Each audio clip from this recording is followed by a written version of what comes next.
بسم اللہ الرحمن الرحیم۔ السلام علیکم ورحمۃ اللہ وبرکاتہ۔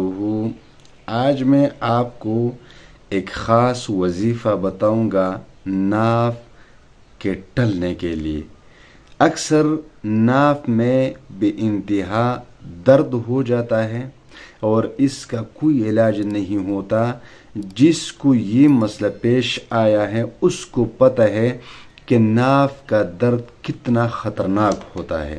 نمبر 2، اگر یہ ناف اپنی جگہ سے کھسک گئی ہو تو اس کو اپنی جگہ پر لانے کے لیے میں آپ کو 2 عمل بتاؤں گا، 2 جو آپ خود کر سکیں گے، کسی اور سے مدد لینے کی ضرورت نہیں ہوگی۔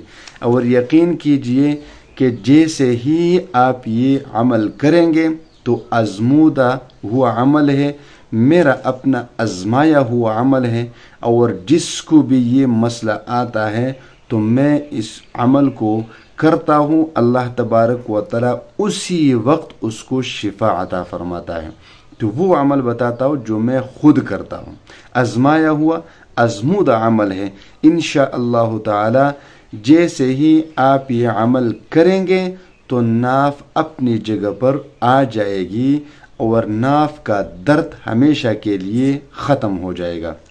میں آپ کو 2 آسان طریقے بتاؤں گا، آپ ان طریقوں کو کریں گے، ان آیات کو اصل میں آپ اس کو لکھ کر اپنے ناف پر باندھو گے یا لکھ کر کسی اور کو دو گے اور وہ اپنے ناف پر باندھیں گے، اسی وقت ناف اپنی جگہ پر آ جائے گا، نہ درد ہوگا، نہ بخار ہوگا، نہ بھوک کی کمی ہوگی، سارا سب کچھ انشاءاللہ تعالی ٹھیک ہو جائے گا۔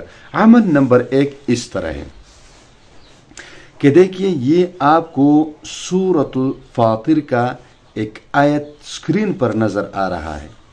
ان اللہ یمسک السماوات والارض ان تزولا ولئن زالتا ان امسکہما من احد من بعدہ انہ کان حلیما غفورا۔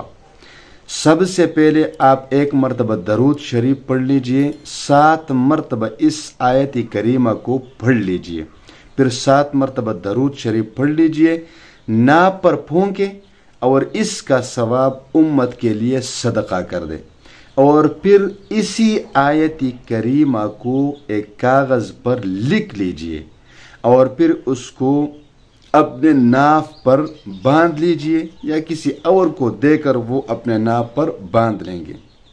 نمبر 2، یہ ایک عمل ہو گیا سب سے مجرب ترین۔ اگر یہ آیت یاد کرنا آپ کے لیے مشکل ہے، لکھنا اور پڑھنا آپ کے لیے مشکل ہے، تو پھر آپ اس طرح کریں۔ یہ دوسری آیت کریمہ ہے، ذالک تخفیف من ربکم ورحمہ، ذالک تخفیف من ربکم ورحمہ۔